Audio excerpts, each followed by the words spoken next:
the bottom line is this: he's scared. It's an internal thing. I'm not going to say that it's financial. I believe it's totally an internal, personal thing with him, and the concept, the things I was talking about, are very frightening. And some people, are just not going to buy into it until it's, until it's a vivid, in your backyard, it's all over kind of a situation. And up to that point, there are many people, including Alex, that are just frightened off by this. Now, what I would like to yes, go ahead. Yes. I wanted to get Dr. Beer. Kenneth Beer is with us. He's been doing the radio show here with us now since all the way back to 2011 when we started it, and he's really familiar with your work all the way back to WWCR and Shortwave Patriot Radio. And Kenneth worked with Bill Cooper in Kaji back in the 90s. Kenneth, say hello. Hey, Bob, it's good to actually hear you on the show. I remember hearing you years ago on Patriot Broadcast Networks and various forums, and it's amazing that you're actually on the show now. So I'm all ears tonight, and I can't wait to hear what you're going to share. But I've followed you for so long, and I'm kind of like Alex Jones with you. You opened my eyes.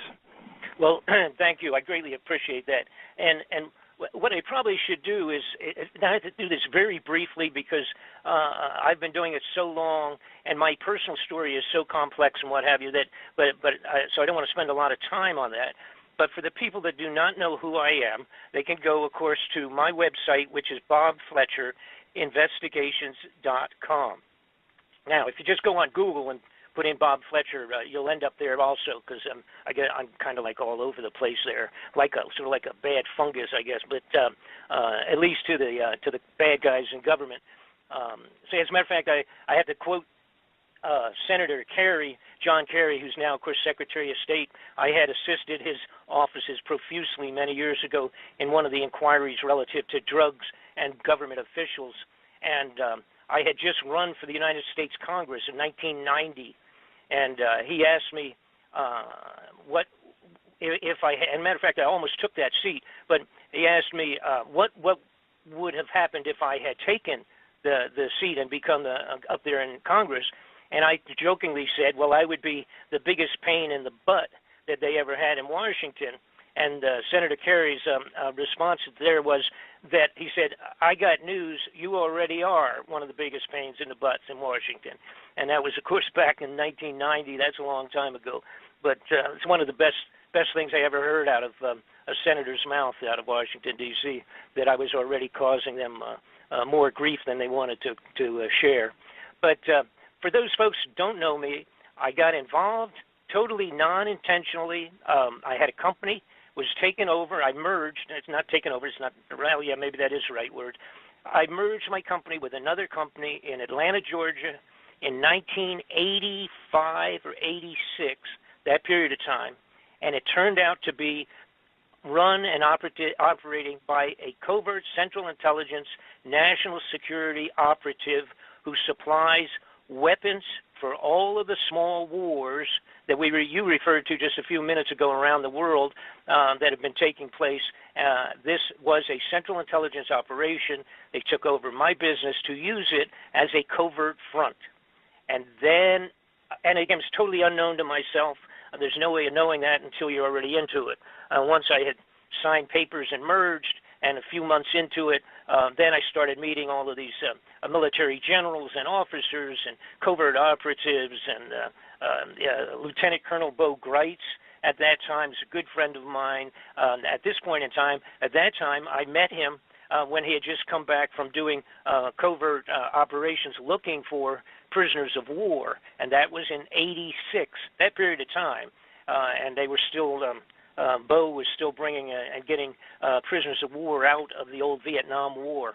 And these people, of course, who I'm talking about, that supply the weapons for all these small wars, make multi-millions of dollars. And, of course, they also end up being involved with drug smuggling, Oliver North and all of that, Iran-Contra business. I was a witness in that, and then became, because of chasing those people, one, of course, leads to another. I became involved with at least 8 to 10 very serious top-level investigations at the congressional level. Now, I also have to add that absolutely none of them go anyplace. They are all complete garbage for the television for the most part, and to get senators and congressmen reelected because they show you all the wonderful things they were trying to do to clean up America, and in most cases it's all garbage. Now, put that aside. That's how I got involved with this stuff of chasing and following, going after criminal people, criminal personalities at the highest levels of our government, all the way up to the White House, and it's nonpartisan. They're crooks, liars, and thieves on both sides of the fence. Anybody that goes up there as an honest congressman, and I will use Sonny Bono as a perfect example, anybody that gets in there and goes and ends up getting into the Senate and the Congress, that basically at the very beginning, they kind of pull you aside and have a little meeting with you, which basically means that if you come up here and cause a lot of grief, you'll not be back here again for a second term. If you come up and you cooperate, things will run really smooth, and you can move up to the highest levels in our government if you're a good guy. From their point of view, a good guy is somebody that keeps their mouth shut regardless of what they see. And in Sonny's case, he was appalled when he got up into the den of thieves in Washington and realized how unbelievably criminal everybody was up there. And there's many, many wonderful stories, but we don't have time to get into those this evening. But nonetheless, Sonny, I bring him up because when he and I worked with Sonny, supplying him with information on and documentation, the best that you can possibly get, supplied him with reams and reams of information related to the Central Intelligence involvement and other agencies, embassies and everybody else, with the drug smuggling, murder, and assassinations. When I worked with him supplying material, it was probably over a year, and then got down to really sharpening pencils, and finally his office called me back and told me that as soon as Sonny got back from the Christmas holidays, the first thing on the calendar was the investigation at the Congressional Intelligence level with all of my material and some material supplied by other people. They wanted to make sure I was ready to come back into Washington. I was living in Los Angeles at the time. Was I ready to come back and make sure that I had all of my stuff with me and that I assist them in bringing in other witnesses, which included drug smugglers and everybody you can imagine, that was going to come forward to a brand new congressional investigation. And for one of the first times in the history of congressional inquiries, Sonny's office has informed me that they had subpoena powers. So they were going to be able to force people to come in and force them to either answer questions, or they actually could put them in jail until they decided to cooperate. That never happens normally in any of these inquiries. You know, these guys can go in and sit down, and then they say, oh, I don't remember, or I can't come in right now, I'm doing something else, or this or that, whatever, and they sidestep the serious questions. That wasn't going to happen on this inquiry, and I loved it. I was overwhelmed with joy, and I thought, oh my God, this is going to be one of the first times that we're going to be able to nail people right to the wall with unbelievable criminal activities coming right out of the White House and going up that far. And 10 days later, Sonny Bono was murdered on the top of the ski slopes in Nevada. Of course, they told everybody can remember, they had this traumatic announcement that Sonny had crashed into a tree and died from running into a tree with his skis on. And of course, nobody knew, because this has been kept very much undercover, the putting together this investigation. You know, nobody knew that at all. And of course, here I'm sitting in Los Angeles. I could have fallen off of my sofa, I guess, when I saw the news. When I called back into his offices, like a day or two afterwards, they wouldn't take my calls. And I thought, now this is the fellow the gentleman that ran the office basically for Sonny was a guy I had been close with. You know, we had lunch when I was in Washington and what have you. As a matter of fact, one time when I had gone to Washington about 2 years ahead of this period of time, maybe a year ahead, I was in Washington D.C. to stop in there. I stopped in along with other activities I had there, and Frank, his name Frank Cullen, he came out and he said, I looked into the office and they had tapes up and they were blocking people off, and he came out and he said, we'll have to go down to the restaurant. We can't come in. And I said, what's going on? Because people were up on the desks, and there was powder all over the place from the ceiling, and they were climbing around doing all sorts of stuff. They had electronic equipment, 3 or 4 technicians wandering around in Sonny's offices in the Congress building. And I said, what is going on? And they said, Frank said, somebody's been tapping our entire offices. And now, read my lips, right? Tapping the offices of a congressman in the congressional buildings, in his office buildings. And I said, what in the world? I said, well, that doesn't surprise me what we're doing, what we're in the middle of right now. And, of course, that would have been at the very beginning of when I was supplying them with the information that I'm referring to of drug operations and what have you. So, anyhow, the bottom line is that's the kind of stuff I've been involved with. And literally, I am afraid, I feel, it has really devastated me. I feel that Sonny was murdered because of the material that I had supplied him with, and the investigation that was, in fact, ready to be cranked up. As soon as he got back, it was the first thing on the menu. Probably would have taken another, probably 15 days by the time after the first of the year, and we would have been up there. And it would have been devastating. I have live audio and I have live videos of Kuhn, one of the biggest drug smugglers in the world out of Burma, pulled out his records, and it was videotaped by Lieutenant Colonel Bo Greitz. He actually videotaped it when Kuhn saw, this is a drug smuggler in Burma that was the primary supplier of opiates into the free world for many years. He had 40,000 soldiers on the mountainside in Burma. So this is not like 5 guys, mixing funny white powder down in Mexico someplace. This is a huge operation with truckloads of the opiates coming out of the top of the hill in Burma. And he had live, which I supplied to Sonny, live recorded videos of Kun Sa's entire distribution leadership in Chinese with their books. They opened their books up going back many, many years, naming the Central Intelligence and ambassadorial level persons that had bought the drugs and set up the financing with the mafia, et cetera, read their names live out of the books on the hillside in China, in Burma. And that's the kind of evidence I had supplied, along with documentation and what have you, connecting right into people like Richard Armitage, who was Assistant Secretary of Defense for the United States of America under the Bush administration. Anyhow, that's the type of stuff I've been doing. So now let's figure out how that relates to the incoming of the possibility of Nibiru headed back in, close to the to the Earth. What had happened a few years ago, I got looking into the extraordinary amount of money that was disappearing from the United States. Now, originally, I got to actually admit, I didn't know anything about Planet X. I had heard about it. It's one of those things, like so many millions of things.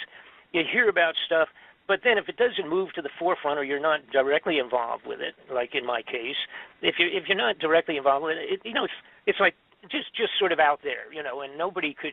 There was no real good evidence, as far as I was concerned, many years ago, to ever pay any attention to it. But when I started looking into the money that was disappearing, now what am I talking about? For one thing, I'm talking about is that all the gold in Fort Knox is gone. It no longer exists. It has been taken, stolen, removed. All right. Now, when I say all of it, whatever, maybe I'm talking about 97% of it or whatever. There's always a couple of roomfuls of gold that people could look at, but that wouldn't mean anything, because if you didn't see all of it, or you didn't have an accounting of it, an audit of all of it, it really doesn't mean anything. we have the big building in Fort Knox that's supposedly filled with it.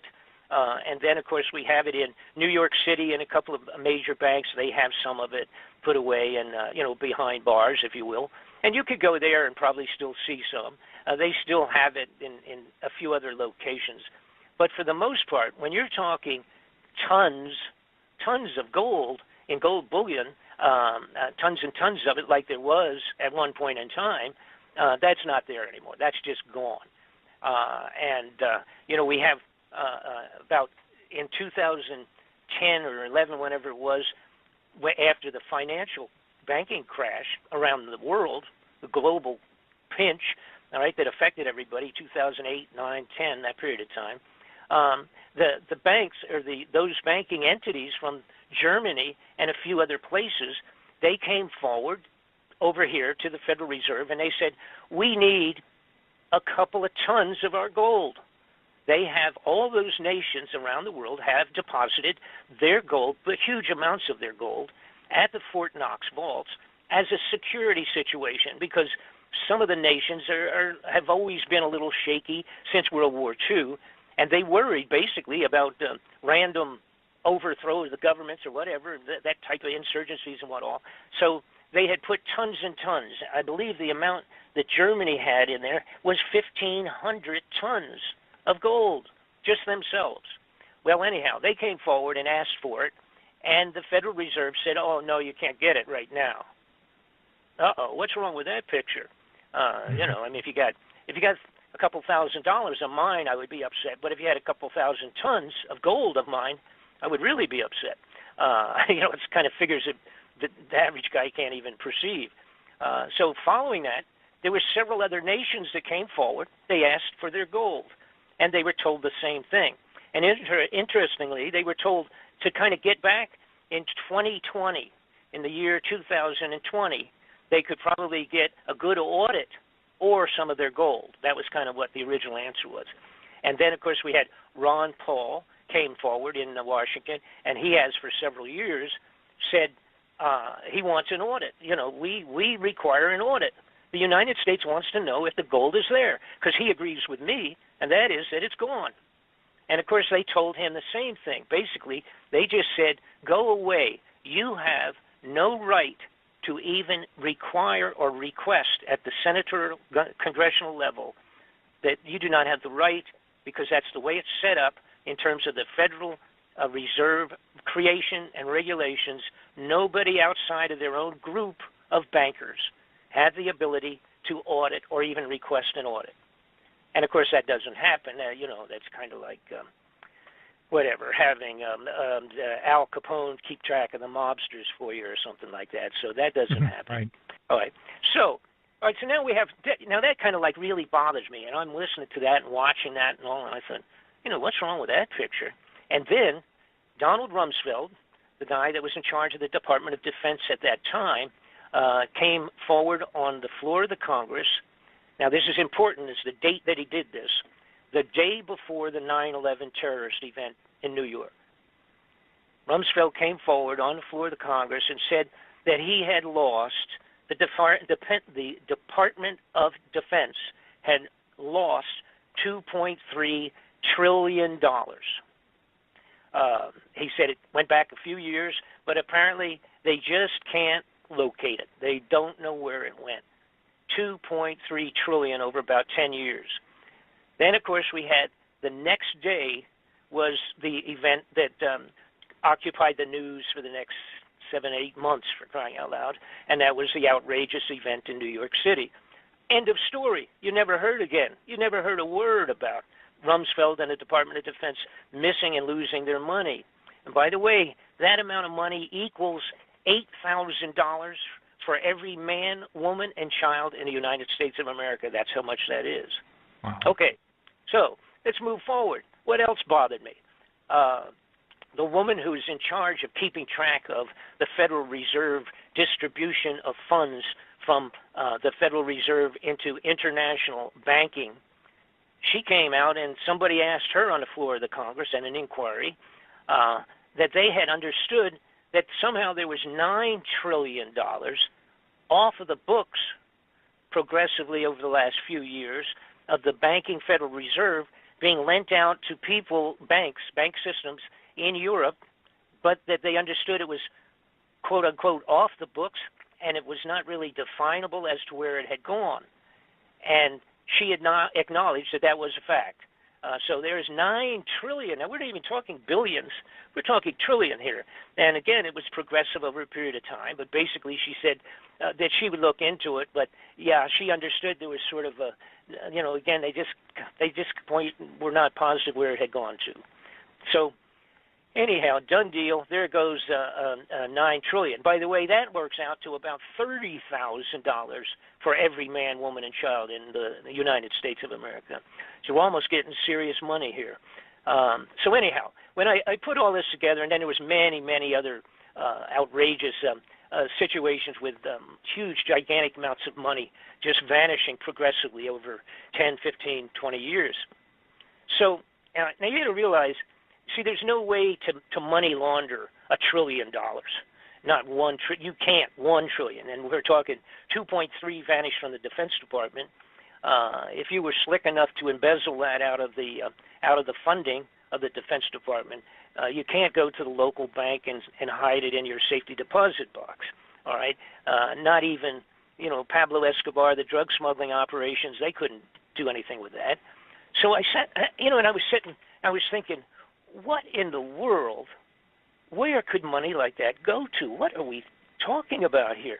And again, it's 20, 30 years maybe altogether. This is a total outrageous volume vanished. And then I remembered somebody in 94 had come to me, not just one person, but many people, and I was involved with a bunch of different things, and I testified before the U.S. Intelligence Committee myself in Washington on a couple of things. And the bottom line was, I recalled somebody saying, Bob, are you familiar with the underground facilities that they're building all over the United States, these giant underground hideouts? And, of course, I said, well, I was familiar with some of the military operations, of course, and I knew we had some of the biggest and best underground facilities on Earth for NORAD and that type of, operations. And then, of course, somebody said, well, I'm talking about like even at the Denver airport is a giant underground facility. And, of course, I had a friend that was real close to that and a couple other people that were involved in the financing and what have you of government and all of that. So I was familiar, and I also was familiar that had gone from being a construction of a fancy airport into being extraordinarily over budget. I mean, they kept going, 40 million here, 60 million there, 20 million here. I mean, it just kept going right through the ceiling in terms of cost factor. And after they finished it in 95 and opened it up for use, I had gone with a friend of mine, and we snuck down underground into some of the facilities below, and they were huge. They were gigantic. We had tunnels and tunnels and all kinds of offices and just all kinds of things underneath there. Had nothing to do with the airplanes coming in and out, and entire 7-floor buildings that were buried underground there and what have you. And today, now that was in 95. And I actually photographed and got some film, whatever, that actually somebody ended up stealing. But it doesn't make any difference because now we have a lot more. I have live footage underneath these facilities as we speak. But the point was that was a heads up for me. And then I remember talking to some truck drivers, said they had gone from one facility to another facility, probably 800 miles away, driving in his 18-wheeler, 40-foot truck, making deliveries between different points underground. And by the way, we're talking about facilities so large that 2 lanes cross each other for 18-wheelers underground, and mag-levitated trains going as fast as the speed of sound underground from one location to another. So the next point in my process of looking into this stuff was also the realization that somebody had come to me. Here's what had happened. So I explain this. Once I got involved with all of this stuff and had been doing it for 30 years, I had so many people coming, and they would say, hey, you know, I work for the CIA, or I work for this, or I work for that, and I mean, I would meet them in, you know, some cases face to face. Several of them became friends, and they would just say, look, I can't come out. I'll get blown away, you know, but let me just give you this. And I would get a packet of information, or I'd get some photographs, or I would get this, or get that, or whatever. And that happened over and over again because so many of the bad guys were the same bad guys, interfaced with people 10, 20 years ago, and now they're mixed with a different group, maybe 3 or 4 other guys, and they're carrying out more covert operations around the world, doing A, B, and C.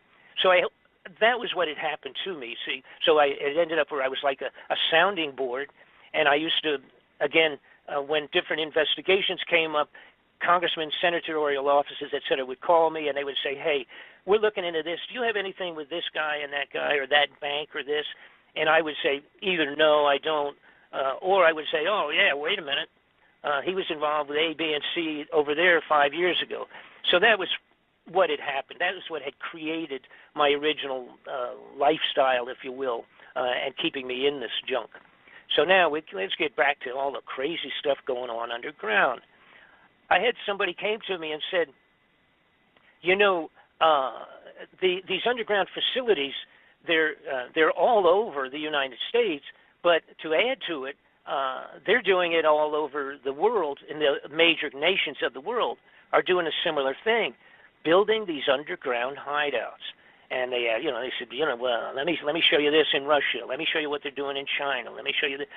So then I started thinking, what in the world's going on? All of a sudden, these criminals have been stealing millions for their own pockets. Now they shifted gears, and they're stealing billions and billions, adding up to trillions, and they're building underground hideouts. And then I looked into it, and I found out that they were filling them with survival foods by the tons and tons and tons of underground facilities being filled with tons and tons of survival dried foods and goods and material. Then I found out they had some facilities where they were growing, had set up underground growing operations so that they could grow actually foodstuffs in certain of these underground facilities. Then I found out about a thing called the International Seed Vault. Now that's not terribly secret, but basically it's up in Norway, and it goes into the side of a granite frozen mountain in Norway, kind of on an island, if you will, highly secured, totally secret entrances only with military guards, etc. But they have seeds to regenerate all living foodstuffs on the face of the earth if, in fact, all of those things were eliminated. If all of a sudden everything was wiped out and we had to replant, we have multi-millions of seeds in the Norway International Seed Vault. Oh, wow, that's pretty strange. All right, so now I'm adding all this stuff up. And then someone comes to me. Oh, and by the way, the Russians, in 2010, they put out a mandate for themselves internally to build and create 5,000 underground emergency shelters. That was in 2010. Their mandate was to accomplish that by 2013. That was a targeted date. They did complete them for the most part. Most of them are small. They're not what I'm talking. They're not 8,000 or 10,000 people to get underground. They're smaller facilities. But one of them can handle over 60,000 people underground in Russia. All right. So, and then, like I said, we have these, and then China. China's been doing the same thing. They have, and these are dug with these gigantic digging, tunnel boring machines that are so large. The bigger ones, they can go a couple of miles a day into the side of a mountain, and when they're done, back out, and you could drive an 18-wheeler down where they've been. That's it. Just punch a big hole, come back out, and you could drive an 18-wheeler facility into the side of a mountain or underground. So that's how they're built in terms of the basic drilling of these things. The Red Chinese have one single drill that is 3 of them in tandem, big enough so that they go into the side of a mountain, pull it out, and 2 18-wheelers can go side by side driving into or under the ground with these facilities. So the next point obviously was, what in the world, what is the possible reason for this kind of expenditure of funds?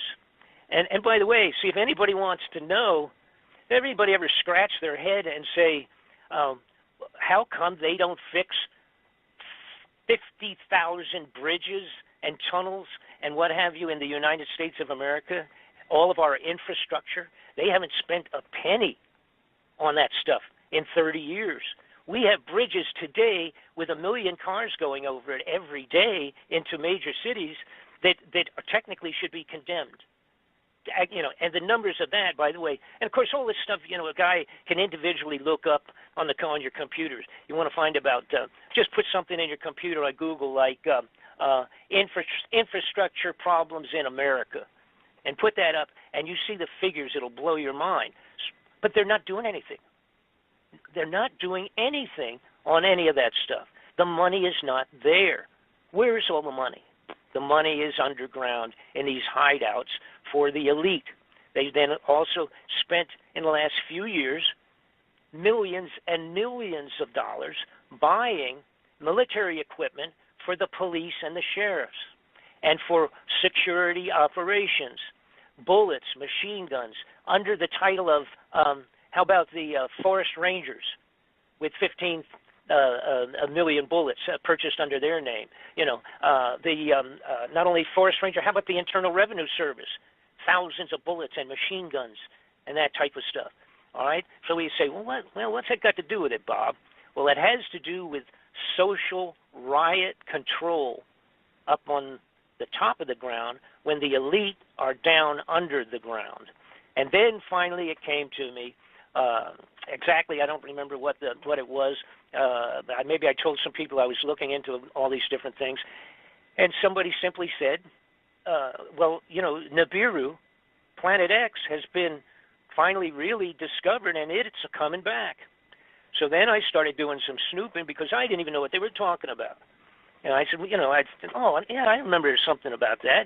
And back, as a matter of fact, in the 50s and the 60s, it was like in Look magazine, Reader's Digest, and for all of our young people out there, these were big, important magazines in the United States that were better than most of the newspapers. And they had done stories about Planet X in the early 50s and 60s. But at that time, they said, even if it was really found and located, don't worry about it because that's 50 or 60 years from now, right? Uh-oh. Guess what, guys? It's 50 or 60 years since they wrote those stories, okay? So now's the time you do start worrying about it. Somebody brought to my attention a fellow named Zachariah Sitchin. It's a guy that had done had gone into the Sumerian clay tablets. By the way, there was like thousands and thousands discovered over there in Iran, going back 4,000 years. And he deciphered them and discovered that there was this planet called Nibiru, which is Planet X, or part of the same small system, that was coming around, had come around several different times, but it had been written up in these clay tablets that basically that was what had generated Noah's floods. One of the close passings of this Planet X, Nibiru, was what had created the floods in Noah's time. Now, there's always all kinds of, because when you start going back 1,000, 2,000, 3,000, 4,000 years and deciphering things and analyzing them and all, it takes an awful lot of study to do the right comparisons as to time and date. The dates have all changed. Calendars had changed. There's differences of biblical time relative to calendars and timekeeping relative to other nation states at that, going back that far in antiquity. But the Bible writes about it. The Quran writes about it. There have been cave drawings and writings on the walls that writes about it. And then, of course, when Dr. Sitchin finished doing his deciphering of this thing and said that it was going to be coming back around, of course, it's a typical human nature. Just like Alex Jones being afraid of the fact that it might be true, it's human nature in science that if you don't have a good video, if you don't have a good documentation, of this thing, nobody believes you. It takes an awful lot to get science to change their opinions or change their precepts of things, events, astronomy, whatever it is. But lo and behold, Dr. Sitchin finds out that a fellow named Dr. Harrington, who ran actually was the head of the observatory, the Naval Observatory for the United States of America. He got interested in Sitchin's proposal on this faraway planet that has this huge orbit, goes way out and then comes back in again and then way out again. He started looking into it and kind of studied it for about 10 years, I guess. And then finally he said, uh-oh, we think we found it. Now, this is the Naval Astronomy, the actual planetarium observatory, if you will, for the United States Navy. And this guy ran it, okay?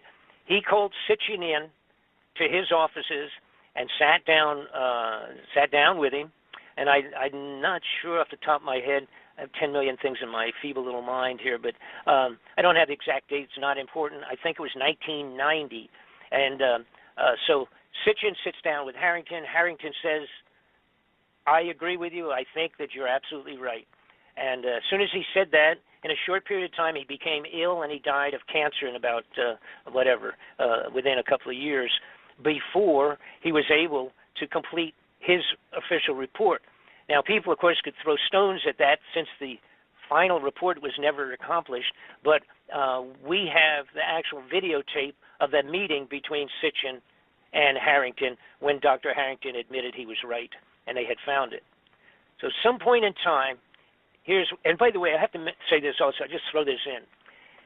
And I'm going to use the word credible because it's hard to know if they are or not, but every one of the people that would be called prophets that are any good, all right, the really best quote-unquote prophets going back 1,000 years or 500 years or 7 or 4 or 6, all of them talk specifically about Nibiru, the planet X coming back around, causing all of these different problems, et cetera, et cetera.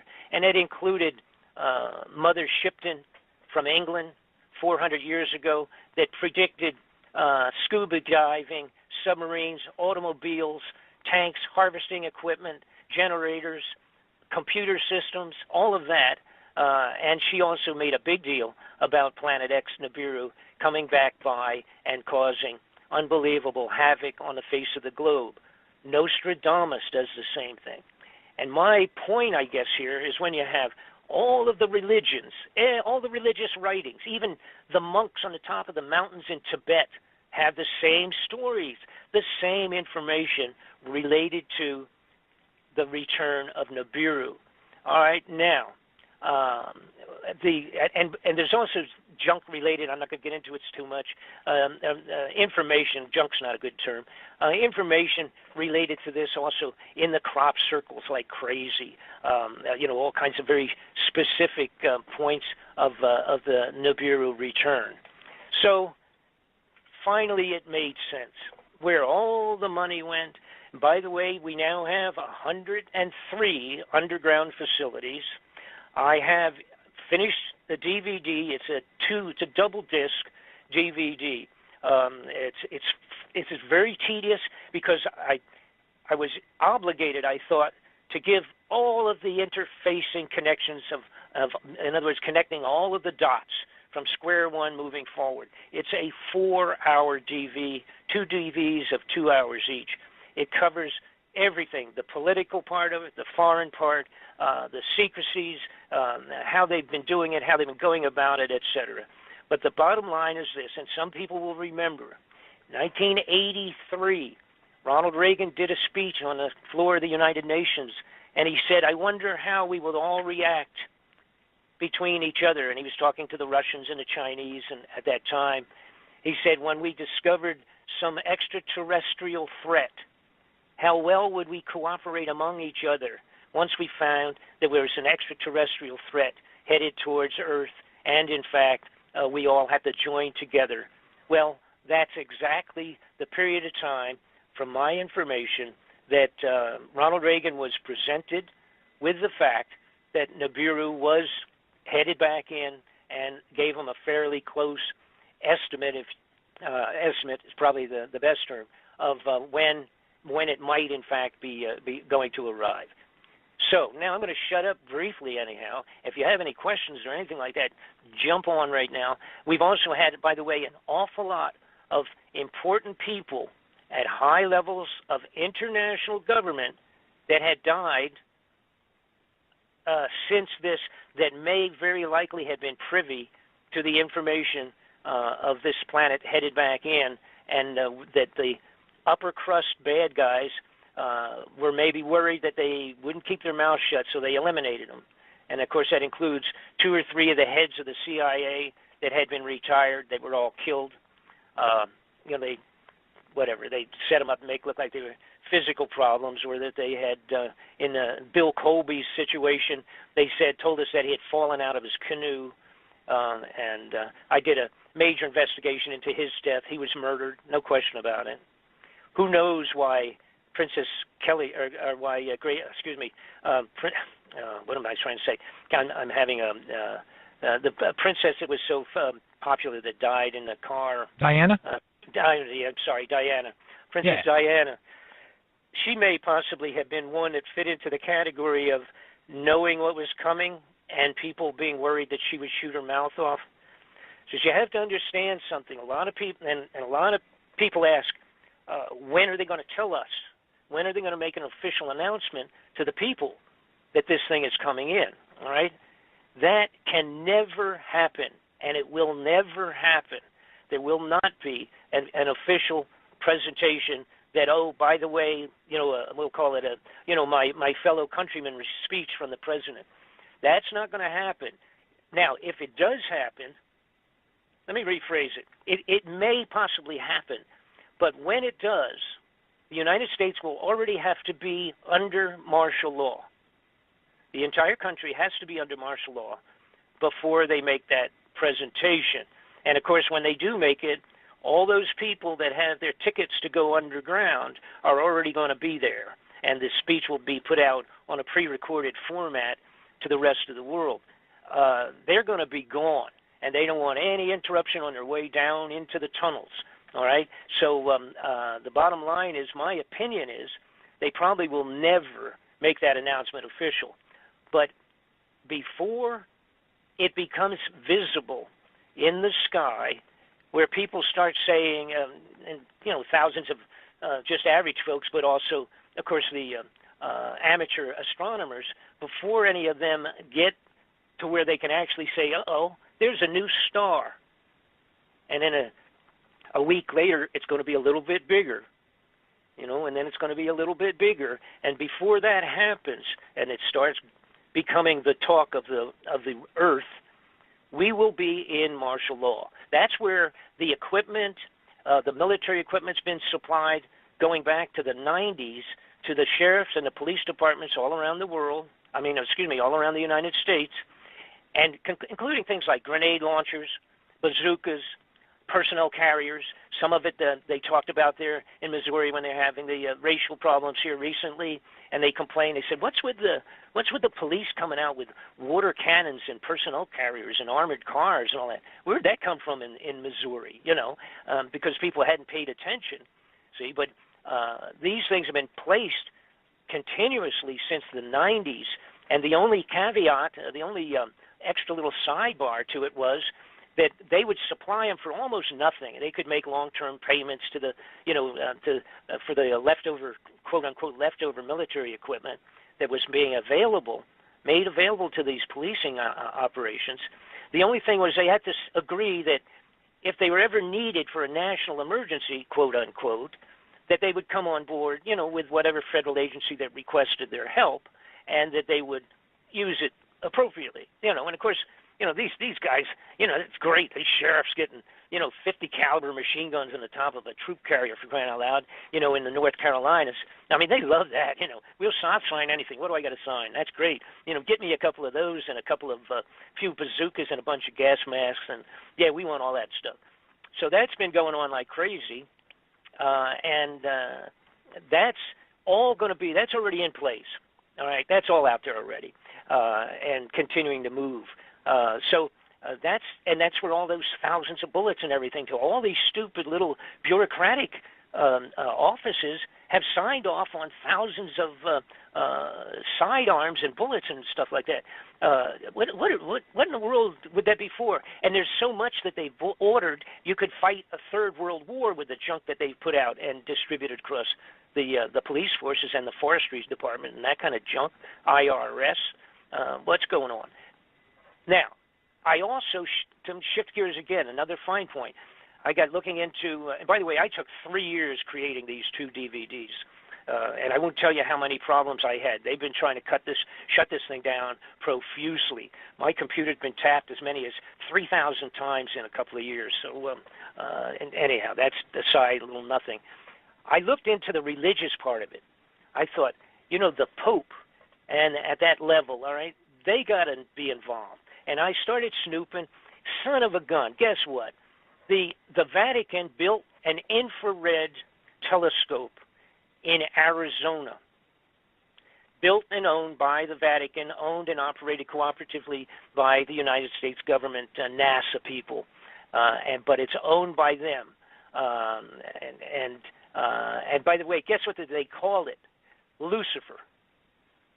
That's right out of the Vatican. They named their own infrared telescope Lucifer.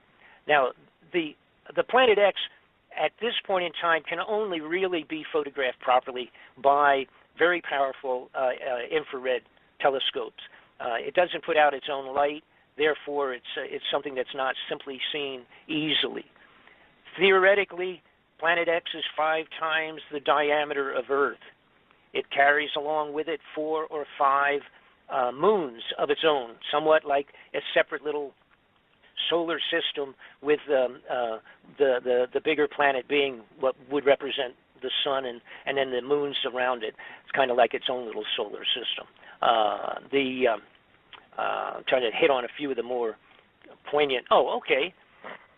I know a lot of people have heard about this. Some people haven't.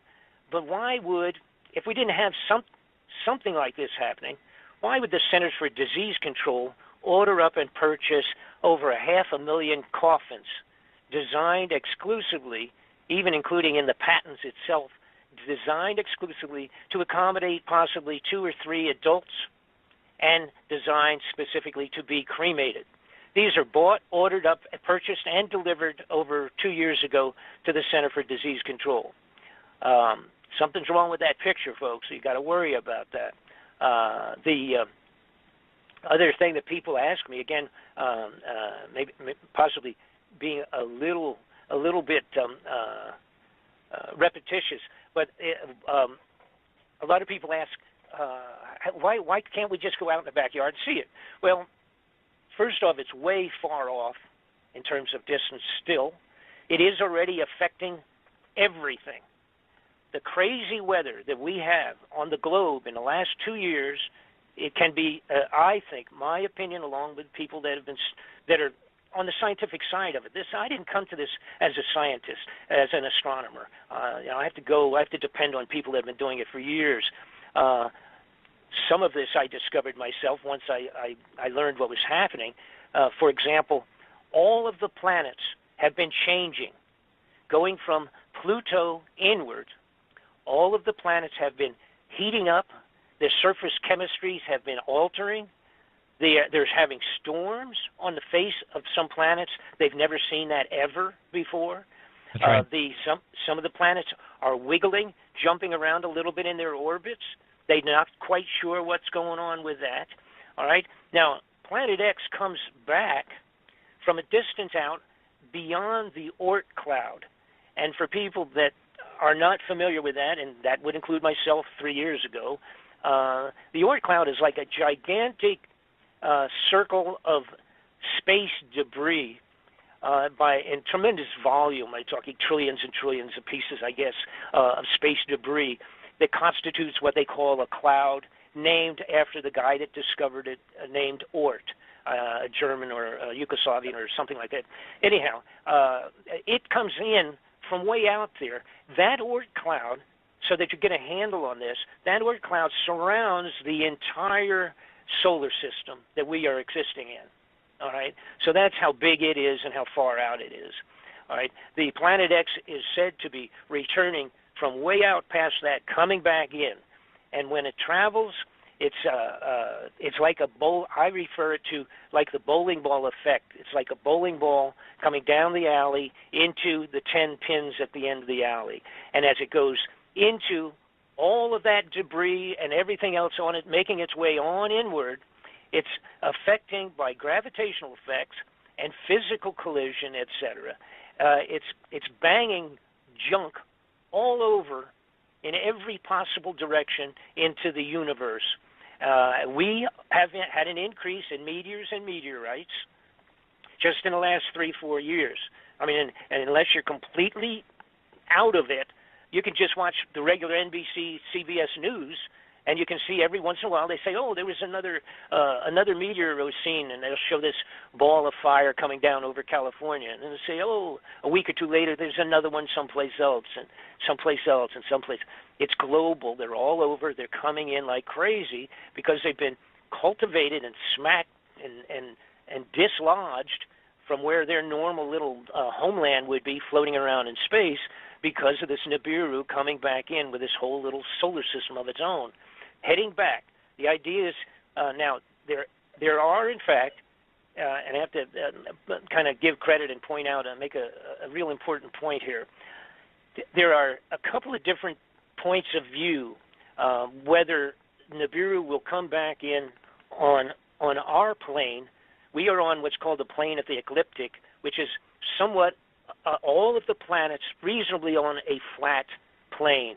If you put your arm out away from your body, if you put your arm out flat, straight out, the plane of ecliptic that we are rotating on in our orbit and all of the other planets on their orbits is all pretty much reasonably on that flat plane. Now, if you go down, move your hand downward about 12 or 8 inches, that would represent approximately a 30-degree slant off from a straight arm, a straight point where your arm would be out straight. That would be about a 30-degree off of the ecliptic. Now, the half of the people think that it will be coming in pretty close to flat plane. The rest of them think it's going to come in at about 30 degrees to from below us and cutting through, sort of like cutting through a pie, but cutting through on that 30-degree angle, coming up around the sun and then back out again on that angle. Either one doesn't make any difference to me. My point, of course, is just if the darn thing's coming and it's going to, create all the problems that it will create. So you do have a difference of opinion of people that are on both sides of the fence, equally as intelligent and schooled on astronomy as each other, but talking about slight differences on that. Now, it would make a difference of how long we would be affected. And again, I must point out there's a fellow named Gil Broussard has done a tremendous amount of study on this himself for many years. He's matched up all the dates of when it previously had come by and caused problems there. And again, this is where you have two different thought factors here. One group also feels that it's which Dr. Sitchin originally said when he did the Sumerian tablets. He said it was a 3,600-year orbit, 1,800 years out and then 1,800 years back. All right, and that would mean, of course, that it would only come around every 3,600 years. Now, Gil Broussard feels that it has been coming around every 360 or 350 years. Now, that means it would be coming around 10 times in that 3,600-year orbit. Now, originally I thought, being totally a novice in this stuff anyhow, I thought, wow, 3,600 years, that's really a long orbit. Does that even make physical sense? How come it doesn't fly apart in that period of time, et cetera, et cetera? But then I realized that we had a comet. Everybody's familiar with Halley's Comet. Halley's Comet comes around every 75 years. And then I realized that there was another comet that came around a little while back in, I think, discovered in the 60s or something like that, that actually was it was called the Hale-Bopp comet. And it came around a few years ago, had never been seen before, was not logged in any place. And it was pretty good size, just like Halley's Comet. And it was a 4,200-year orbit. See, so that's 1,000 almost, 700, 800 years longer than the 3,600 that was perceived for Planet X. So that long orbit is a reality. That's all I'm saying. It actually, now as it is, this particularly Hale-Bopp comet will not be coming around for another 4,000 years, so we don't have to worry about that. And of course, it was just a comet. The difference here is we're talking potentially a physical planet the size of 5 times Earth. It supposedly passed through the last time. There has been writings on this. Again, I go back to antiquity, all over the place describing the last passing of this thing. If it was 360 years ago, or if it was 3,600 years ago, it makes no difference. The United States elite criminal personalities at the top of our government have stolen the money, built 100 of these underground facilities and filled them up, not with foodstuffs, for 50 years from today. Why are they having them completed last year and this year and 4 years ago all over America, keeping them top secret, spending every buck they could steal, including the gold, all of that money going down underground, if they do not perceive this to be coming back in a short period of time, period. Now, let me leave this open now to you guys. You got any questions, more than 700 of them, please go ahead and ask, and if I can answer it, I will, and if I can't, I'll just tell you I don't know. Oh, great. Well, I'll tell you what, this has been unbelievable. You have touched upon every major point that, I mean, wow. Thank God. And I'll share some things with you, and then I'll also pass over a couple of questions that some people had sent in. What's fascinating is that when you look at, if you were to make yourself a model of the solar system, of our solar system, and then create a second model of another solar system, bigger, smaller, doesn't really matter, and you would take the two models and you would slowly move them toward one another, and then and move them past one another in an elliptical orbit, which is arguably what this is supposed to be in. If you were to create that model and move the Nibiru system through our solar system and in an elliptical orbit and back out again, what you would end up with is 2 events, not one, but 2 events. And what's fascinating is the Bible actually explains those 2 events in rather vivid detail in a couple of verses. In the 6th seal, at the 6th seal in Revelation chapter 6, verse 14, you have an event that's along the lines of the Velikovsky type stuff, which is similar to the Edgar Cayce vision, where it says in Revelation 6:14, it says, every island and mountain was moved out of place. What's fascinating is that matches similarly to what Father Malachi Martin testified on Coast to Coast AM in 1998, I believe it was, where he said he was given the 3rd secret of Fatima by some insiders, and that there was supposedly a pole shift in the 3rd secret, and it was supposed to happen in 2017. Now, if Nibiru, the system, moves through our ecliptic plane and comes back on the elliptical orbit through again a second time, what's fascinating is about 3 years later, arguably, because the Great Tribulation of the Bible is about 3.5 years long, okay, Revelation 16, verse 20, in contrast to Revelation 6:14, says every island fled away and the mountains were not found.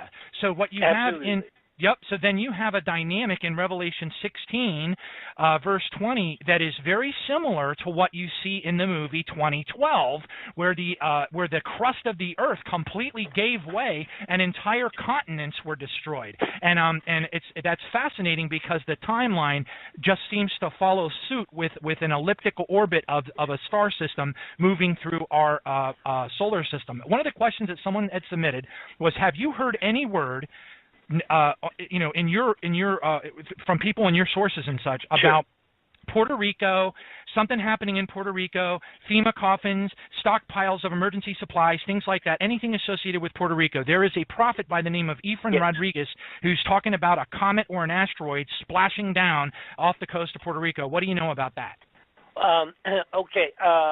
Yes, I know that the reality is that a huge amount of maybe even either a secondary order or the bulk of that first order of at least 500,000 of those coffins I referred to have been moved for storage there.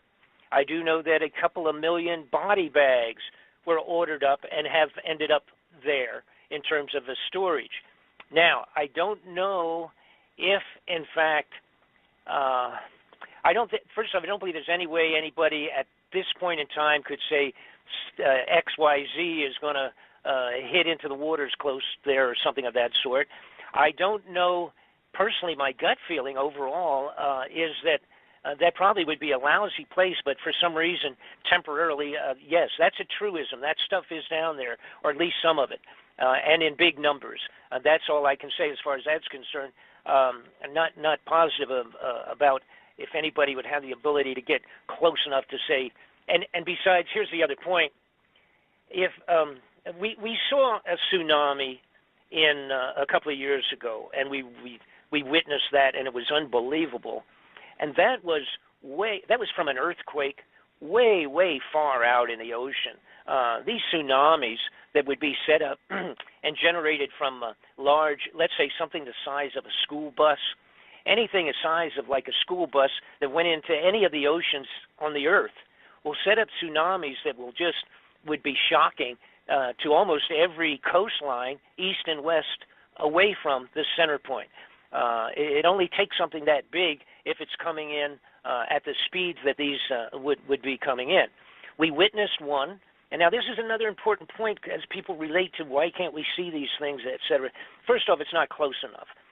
But secondarily, we have to remember something that we saw right in front of our face, and that was the meteor that we were watching and waiting for a meteorite or a meteor to come in that we were aware of that was going to come in over Russia a couple of years ago. And then on the same day, a secondary, which apparently had no connection to the first one, a secondary one came in and blew up really violently and blew like 2,000 windows out in Russia and injured a whole bunch of people, et cetera. It was like a big bomb going off in the atmosphere. It actually did burn up and explode. Most of it did before it even hit. And when it hit, it went into a lake that was ice covered, and it was only the biggest piece, I think, that went into the lake was only about 15 feet across or something, but fortunately just went into a lake covered with ice. But everybody right away said, where did that come from? Nobody on the face of the earth saw that thing coming in. No one. And when the head of NASA was asked about it a while later, he simply said, it came in from the direction of the sun, and we could not see it. We did not, and we could not see it with any of our scopes. Okay? And then also, by the way, he was asked if a large element was coming towards Earth, and we knew it was coming in 60 days, what could we do? And the head of NASA said, pray. So that was the best preventative action that the head of NASA had for that question. But I want to get into another point, make another point. And what you're talking about is all, and again, it is all in the Bible. Not only is it in the Bible, it's all over the place. You have to, you maybe have to do a little snooping, but now what you can do is simply get my DVD, and I have all of that in here. I've got all the biblical connections, the dates, the elements, the descriptions, all of it. It's all in my DVD. Now, in 1999, there was a discovery made in Germany and it was called. They end up calling it the sky disk. This was found at an archaeological dig in Germany, set up very similar to the Stonehenge in England, a big circular thing, and it was there during the Bronze Age, and approximately 3,000 years ago. And it apparently was literally some type of a sky observatory in the Bronze Age. So we had some people, they were really into what's going on in the sky, like the Egyptians going way far back. And this thing that's called the sky disk is approximately 12 to 13 inches across. It's circular, like a shield, so to speak, but it's a piece of art, if you will. But it actually is a diary of the passing of Nibiru, causing a solar eclipse during a particular day when this happened. Now, could that be the 3 days of darkness that everybody's talking about, do you think? Oh, the 3 days well, yes, but this was actually, according to this, it appears that it was only 7 hours. But you have to understand, there are a lot of other things involved, like debris and junk and everything coming along behind this thing. Now, that's where we're going to have real problems. Because the reason I'm asking, because Sure. I'd love to hear your thoughts on this, because there are prophecies. There's a Padre Pio prophecy from 1950, 1951, which includes 3 days of darkness that are supposed to be coming upon the earth. And then, of course, you have the reference in Revelation 6, verse 12, where it says the sun turns black as sackcloth of hair. Well, it doesn't give the duration, but certainly if the sun turns black, yes. It's going to be pretty darn dark. So the question is, if it does turn out to be a 3 days of darkness dynamic, which matches the 3 days of darkness during the Passover and Exodus, then my goodness, do you think it could be related to the passing of this thing? Oh, absolutely. And let me explain and hit on all these things real quick too, and then because I don't want to run out. How much time we got? We got a little bit of time. Yeah, we're about. Yep. Okay. Well, when do we wrap up? 8. Yeah, in about 10 minutes. Yeah, we got about okay. probably ought to shoot for about 8 minutes. All right, let me scoot through this thing real quick. This star, what's called the sky disk. It's made of bronze. I believe it was literally poured, as a matter of fact. They were pouring bronze back then, and that's pretty amazing. But anyhow, they're making weapons and all by pouring them into molds. So they had to make a mold and then pour it. I believe this was poured.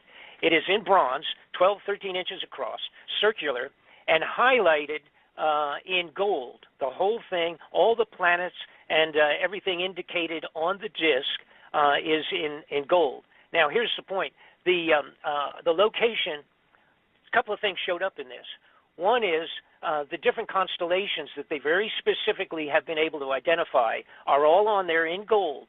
The moon, the sun is there. The Earth is shown from the point of view of where they were watching this, and the moon and the sun are both seen at the same time. All right, and so it indicates. With the location of the constellations, etc., with new computerization programs, they have put in the locations and they have come up with a date. This thing was made 3,600 years ago. Wow. And it indicates, a solar eclipse by a large body, obviously not by the moon because the moon can be seen. Additionally, let's see, well, that's the most important point, I guess. Now, how this would have been done, obviously, was this astronomer. I've got to call him an astronomer. These people that built this huge observatory in the ground there to mark off the movements of the sky, they were blown away by this event. What it also shows, and this is important because this was, a matter of fact, Gil Bouchard came up with most of this, and it's brilliant study, unbelievable in-depth study relating the biblical statements to all of these events. But it shows that what took place when this came by, it shifted the Earth 26 degrees. They can literally, with the new computerization, they feed the information that's shown on this down to not only the year, but the day, and it was 8:30 in the morning when this took place. That's how accurate the computerization is of the description given on the disk. So they actually have a date and a time, etc. Now, that 26 shifting of the entire axis because of this passing of Nibiru, now that refers to what you're talking about, the movement of mountains and all the rest of that. Now, you get into another thing where you talk about, and by the way, it was about a 7-hour eclipse, if I recall right. Again, this is off the top of my head here, and I have it all exact in my DVD, but I think that's what it was, which, of course, is a long time. Holy mackerel! You know, if you're talking in the middle of the day, you lose several hours of it, not just 15, a few minutes, so to speak. Anyhow, it was several hours as opposed to a few minutes of a solar eclipse because of this being this giant planet going by. Now, here's what's going to happen. If everything happens as it's being perceived, taking historic writings, biblical accounts, all the rest of that, and mixing it with scientific reality and the size and all the rest of those calculations, this guy is going to come in.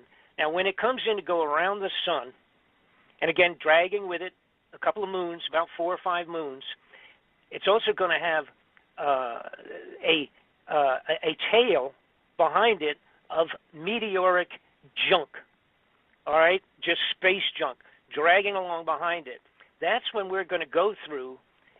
It will take the Earth approximately 1 hour to travel through the width of the tail of that.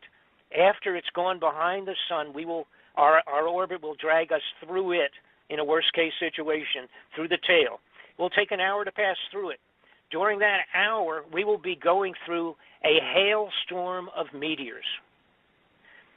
Burning hail, which is described in the Bible, okay? That's what killed all these soldiers and all sorts of things, etc., described very specifically in the Bible. Absolutely. Revelation 6:13 says, "And the stars from the heaven fell to the earth as a fig tree drops its late figs when it's shaken by a mighty wind." We're down to the 5-minute mark. I'd love to have you tell people where they can go to get your DVD set in a little bit more detail. I'm looking at your website right now, and I don't see the link for it. It says Home About Media Videos. Where can people go to get this DVD set? If you go to and you have at least there, if you're are you just on Google? Here's the point. Just go on BobFletcherInvestigations.com. It's BobFletcherInvestigations.com, or the Bob Fletcher Investigations, one long word, .com. You will get to my my website. On the website, there's description. There's some pictures of underground facilities, a few things in there. But the title of the the double DVD disc set is Incoming. That's the title of it. You can get it easily. I've got a section in there. I guess it's under store. I don't get involved with that too much, but I guess it's under store or where to purchase or whatever. You can find it on there. You can't miss it. And by the way, I have to tell you something. I've done a couple of radio programs that are fairly large in their following, and the reaction has been mind-boggling. People are really understanding the seriousness of this. Now, I want to get in real quick. I do give you an estimate of all of these professionals of when we might see this. And it's interesting because you talk about Passover and the relationship to the biblical statements on this crazy thing. The estimate is that possibly by next December, the star will be seen first up in the sky, that the Planet X will be seen as a star. The earliest time has been calculated to be next December, and for it to pass by March and April. Wow. Of the very 90 days later, the Passover. That would be the very earliest. The very latest would be any one of the other following 2 or 3 years. In other words, it'll be seen in December, and then within 90 days it'll pass by. That's when the problem hits the fan. It will constitute blocking the sun with it, not only itself, but by all the debris and junk, plus the volcanic activity. As we speak today, the volcanic activity on the Earth is amazing. A couple of weeks ago, it was 37 of them at one time was going off. Nobody's talking much about that, but it's in reality. You can look up the activity and what have you.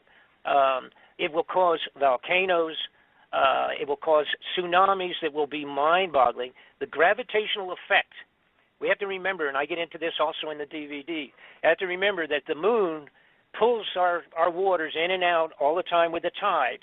Okay, this thing is 5 times the size of Earth. The gravitational effect would be mind-boggling to all of the oceans and the coastlines. So it's a multitude of problems. And the 2012, the title 2012 motion picture that you saw that was created in 2010, I am afraid is very, very close to what we're talking about with Nibiru. Amen. Praise God. And we are down to the 60-second mark. Thank you so much, Bob. God bless you. Let's just go ahead. Father God, in the name of Jesus, we just pray that this word will be spread, that people will be doers of the word, not just hearers of the word, deceiving themselves. James 1:22, that you will send this information out to people so that they can be made aware of what is coming upon this earth and get themselves right with the King of Kings and the Lord of Lords, Jesus Christ. Father, we just want to lift up Brother Bob Fletcher. We pray for his health. We lift him up, Father. Make him feel better. We pray for your divine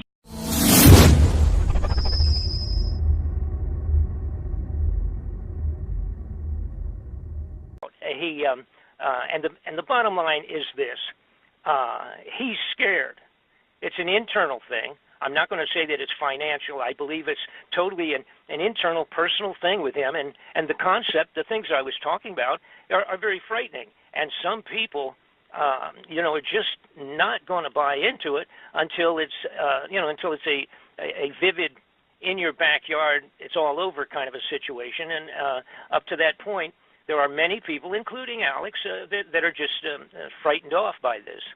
Now, what I would like to... Yes, go ahead. Yes. I wanted to get Dr. Beer. Kenneth Beer is with us. He's been doing the radio show here with us now since all the way back to 2011 when we started it, and he's really familiar with your work all the way back to WWCR and Shortwave Patriot Radio. And Kenneth worked with Bill Cooper in Kaji back in the 90s. Kenneth, say hello. Hey, Bob, it's good to actually hear you on the show. I remember hearing you years ago on Patriot Broadcast Networks and various forums, and it's amazing that you're actually on the show now. So I'm all ears tonight, and I can't wait to hear what you're going to share. But I've followed you for so long, and I'm kind of like Alex Jones with you. You opened my eyes. Well, thank you. I greatly appreciate that. And what I probably should do is, I have to do this very briefly because I've been doing it so long, and my personal story is so complex and what have you so I don't want to spend a lot of time on that. But for the people that do not know who I am, they can go, of course, to my website, which is bobfletcherinvestigations.com. Now, if you just go on Google and put in Bob Fletcher, you'll end up there also, because I'm kind of like all over the place there, sort of like a bad fungus, I guess. But at least to the bad guys in government. So as a matter of fact, I had to quote Senator John Kerry, who's now, of course, Secretary of State. I had assisted his offices profusely many years ago in one of the inquiries relative to drugs and government officials, and I had just run for the United States Congress in 1990. And he asked me what if I had, and matter of fact, I almost took that seat, but he asked me what would have happened if I had taken the seat and become up there in Congress. And I jokingly said, well, I would be the biggest pain in the butt that they ever had in Washington. And Senator Kerry's response there was that he said, I got news, you already are one of the biggest pains in the butts in Washington. And that was, of course, back in 1990. That's a long time ago. But it's one of the best things I ever heard out of a senator's mouth out of Washington, D.C., that I was already causing them more grief than they wanted to share.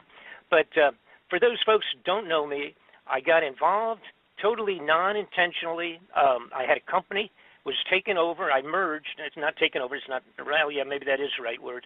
I merged my company with another company in Atlanta, Georgia in 1985 or 86, that period of time.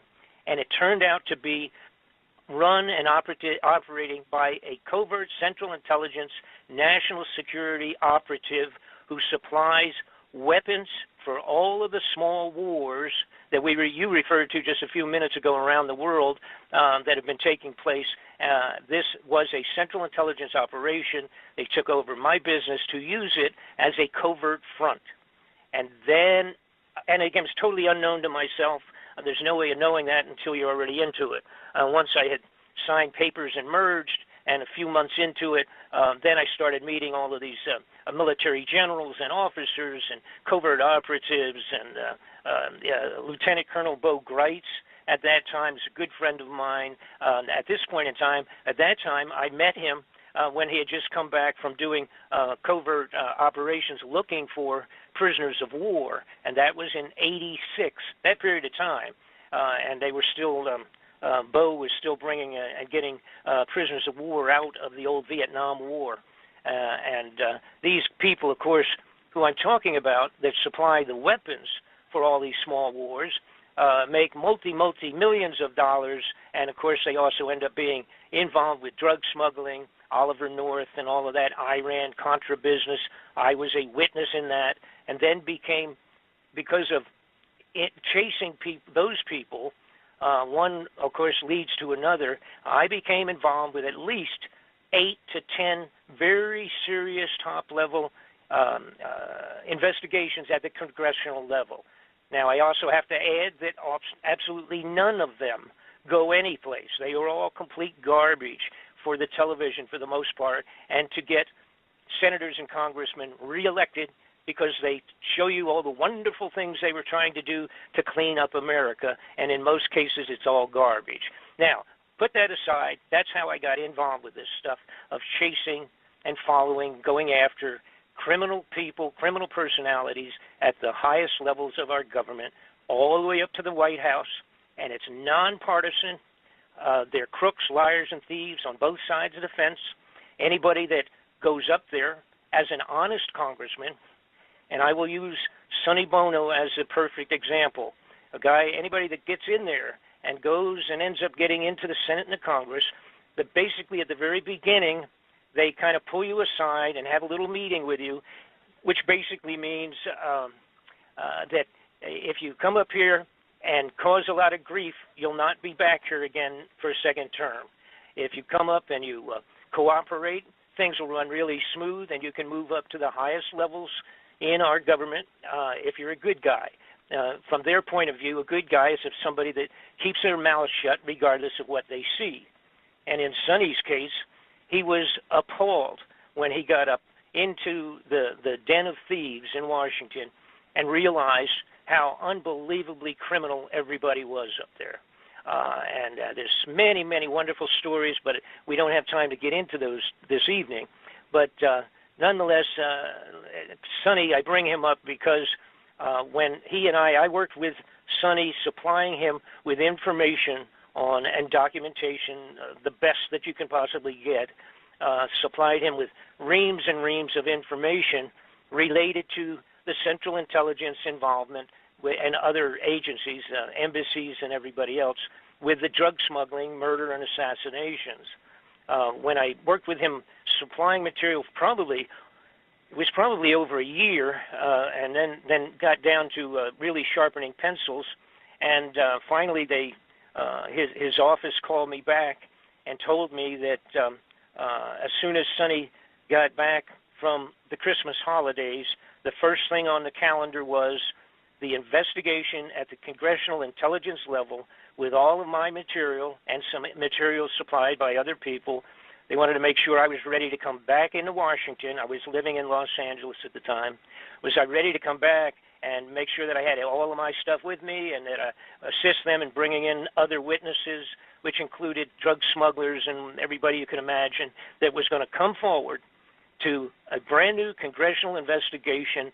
And for one of the first times in the history of congressional inquiries, Sonny's offices informed me that they had subpoena powers.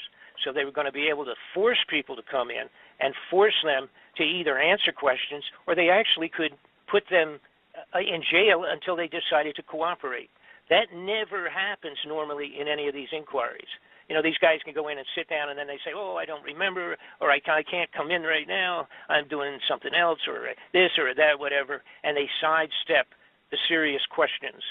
That wasn't going to happen on this inquiry, and I loved it. I was overwhelmed with joy, and I thought, oh my God, this is going to be one of the first times we're going to be able to nail people right to the wall with unbelievable criminal activities coming right out of the White House and going up that far.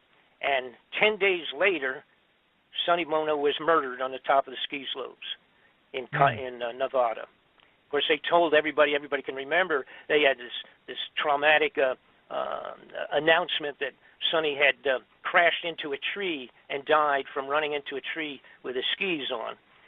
And of course, nobody knew, because this has been kept very much undercover, the putting together this investigation.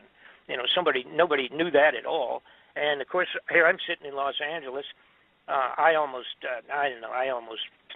could have fallen off of my sofa, I guess, when I saw the news. When I called back into his offices, like a day or two afterwards, they wouldn't take my calls.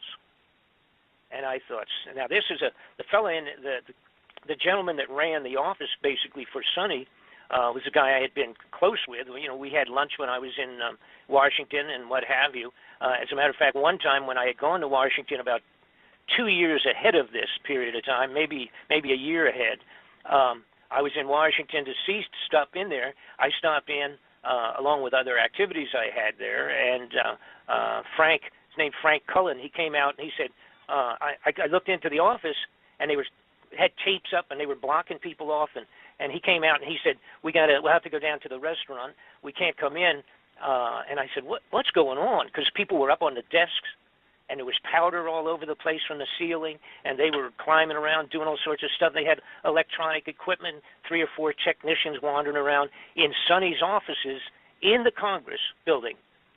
And I said, what is going on? And they said, Frank said, somebody's been tapping our entire offices. And now, read my lips, right? Tapping the offices of a congressman in the congressional buildings, in his office buildings. And I said, what in the world? I said, well, that doesn't surprise me, what we're doing, what we're in the middle of right now.